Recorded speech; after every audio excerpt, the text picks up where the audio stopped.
कुछ ऐसी चीज़ें बताइए जो अभी भी लोग आउट ऑफ द किचन खा सकते हैं और उनका क्या अच्छा परिणाम होता है जो हमें पता नहीं है। अगर मैं मोटापे की बात करूं कि आने वाले समय में मोटापा बढ़ रहा है, तो 90% मोटापा बढ़ने का कारण होता है कि हमारे बॉडी में ग्लूटीन, जो ग्लूटीन व्हीट में पाए जाते हैं। तो पहले की अगर मैं बात, मैंने जैसे कहा कि हमारे पूर्वज, हमारे बड़े लोग, बड़े बुजुर्ग लोग खाना खाते थे तो वो मिलेट्स का इस्तेमाल करते थे। आज के डेट में एवरीबडी इज़ कॉन्शियस, बट वो एक फैशन ट्रेंड है मिलेट्स। बट वो पहले से चीज़ें आ रही हैं कि पहले चीज़ें खाते थे बाजरा, रागी, मरवा, इस टाइप की चीज़ें, कि बाजरे की खिचड़ी बना लिया, उड़द की दाल बना ली। बट आज के टाइम पे वो चीज़ें बिल्कुल बीच में बिल्कुल ही वो चीज़ें ख़त्म हो गई थी।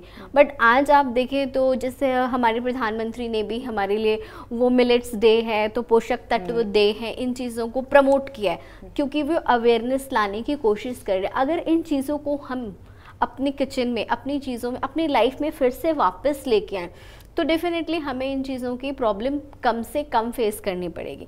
जैसे हर घर के आंगन में तुलसी के पेड़ होते थे और एक रूटीन होता था, सुबह उठना है, 5 पत्ते तुलसी का और 2 गुलमिर्च के सीड खाने हैं आपको, थोड़े से सॉल्ट एंड ल्यूकवार्म वाटर के साथ। ये रीज़न उन्हें नहीं पता, but nowadays this is important. आप कोरोना से लेके अभी तक भी देख ले कि इम्यूनिटी बूस्ट करना है, तुलसी के स्ट्रैक मिल रहे हैं मार्केट में। क्यों? आपकी इम्यूनिटी अच्छी हो रही है, आपको good source of omega 3 fatty acid मिल रहे हैं, आपके बॉडी में गट क्लीनिंग हो रही है, जो आपके गुड बैक्टीरिया बॉडी में बिल्ड कर रहे हैं, जो आपके डाइजेशंस को प्रॉपर कर रहे हैं, आप बीमार नहीं पड़ रहे। कोल्ड, कॉफ, इन्फेक्शन, इस टाइप की चीज़ें नहीं थी।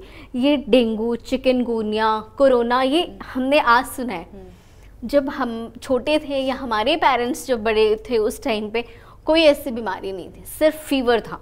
और फीवर में भी दवाइयाँ क्या थी? तुलसी के पत्ते या नमक, कि ये वाली चीज़ें खानी। घी लगा लो, घी लगा लो, गलाला कर लो, गुनगुने पानी में नमक डाल के गलाला करो, सो दैट जो भी थ्रोट इन्फेक्शन हो रहे हैं आप उसे फ्लश आउट कर लें उन चीज़ों का सेवन करके।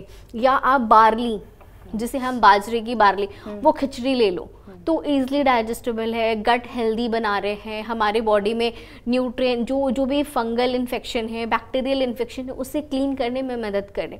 तो अगर इन्हीं मिलेट्स को हम अपने डेली रूटीन में लेके आएँ, जो हमारे जो कुदरती देन है, हर्ब्स हैं, तुलसी के पत्ते हैं, गोल मिर्च है, आपके लौंग है, इस टाइप की चीज़ों को, दालचीनी है, इन सब किचन आइटम को अगर हम अपनी डाइट में, डेली रूटीन में लेके आ गए, कभी दाल तड़का लौंग से कर लिया, कभी सूप बनाया तो पेपर पाउडर डाल लिया, कभी आपने तुलसी के पत्ते का चाय बना लिया, काढ़ा बना के ले लिया, अगर छोटी छोटी चीज़ों को हम डेली रूटीन लाइफ में चेंज करके लेंगे तो डेफिनेटली हमारे बॉडी में इस टाइप की जो फैट डिपोजिशंस हो रही है वो नहीं होंगे।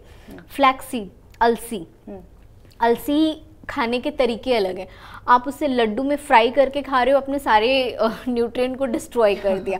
तो जस्ट ट्राई टू मेक की ड्राई रोस्ट करके पाउडर बना ले एंड लेमन के साथ ले, सो दैट आपके जो उसके ओमेगा 3 हैं वो आपके लीवर पे वर्क करें। एंड जो भी फैटी लीवर के डिपोजिशंस हो रहे हैं, जैसे सर ने बोला अगर पैनक्रियाटिक पेशेंट है तो वो ये इंजेक्शन ना ले, कोई आर्टिफिशियल चीज़ें ऐसी ना ले, क्योंकि पैनक्रियास से ही इंसुलिन के सिक्रेशंस हो रहे हैं। अगर वहाँ इंसुलिन ही नहीं बनेगा तो आपके कार्बोहाइड्रेट को डाइजेस्ट नहीं कर पाएंगे, ब्रेकडाउन नहीं हो पाएंगे, वो आपको एनर्जी नहीं दे रहा कार्बोहाइड्रेट। जब ब्रेकडाउन ही नहीं होगा तो आप हाइपोग्लाइसेमिया, मतलब शुगर कम की तरफ आप चले जाएंगे।